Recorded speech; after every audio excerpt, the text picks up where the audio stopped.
Thank you madam. నేటి raiser 26 ప్రోగ్రాంకి సభాధ్యక్షత వహిస్తున్నటువంటి ఇంద్రపల్లి కవిత మేడం గారికి ధన్యవాదాలు తెలియజేస్తూ, అదేవిధంగా మరి ఈ తెలంగాణ రాష్ట్రంలో ఎస్సీ ఎస్టీలు, దాంట్లో మరియు వెనుకబడ్డ వాళ్ళు ఎస్సీ ఎస్టీ మహిళలు, వీళ్ళు వ్యాపారం చేస్తున్న వాళ్ళు ఎంతమంది, వ్యాపారం వైపు రావాలన్న ఆలోచన ఉన్న వాళ్ళు ఎంతమంది అనే ఒక ఆలోచనతో మరి ముందుకెళ్తున్న క్రమంలో ఈ కార్యక్రమం తీసుకోవడం జరిగింది. ఈ విషయమై మరి మన హానరబుల్ పార్లమెంట్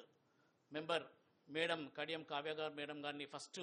తమ యొక్క సమయాన్ని తీసుకోవడం జరిగింది. ఎందుకంటే మేడం ఈ కార్యక్రమానికి మీరే ముఖ్య అతిథిగా వస్తే బాగుంటుంది, మీ యొక్క టైంని బట్టి మేము ప్రోగ్రాం చేసుకుంటామని కలవగానే మరి అన్ని విషయాలు కూలంకుషంగా తెలుసుకొని తనకి ఎంత బిజీ షెడ్యూల్ ఉన్నా మనకి చక్కటి అవకాశం ఇచ్చి మన యొక్క కార్యక్రమానికి విచ్చేసినందుకు మేడం గారికి ఒకసారి అందరం చప్పట్ల ద్వారా స్వాగతం పలకాల్సిందిగా కోరుతా ఉన్నాను. మరి అదేవిధంగా ఈ కార్యక్రమానికి విచ్చేసిన డి శ్రీనివాస్ నాయక్ గారు, అడిషనల్ డైరెక్టర్ ఇండస్ట్రీ డిపార్ట్మెంట్ గారు, అదేవిధంగా మరియు పిఎంఈజీపీ నుంచి వచ్చినటువంటి రవి సార్ గారు, అదేవిధంగా మరి విహబ్ నుంచి వచ్చినటువంటి జాహీద్ అఖ్తర్ షేక్ గారు, అదేవిధంగా మరి లీడ్ బ్యాంక్ మేనేజర్ ఎస్బీఐ నుంచి వచ్చినటువంటి మన పివిఎల్ మూర్తి సార్ గారు, అదేవిధంగా విహబ్ నుంచి వచ్చినటువంటి మరి మరో అతిథి అసోసియేట్ డైరెక్టర్ శ్రీ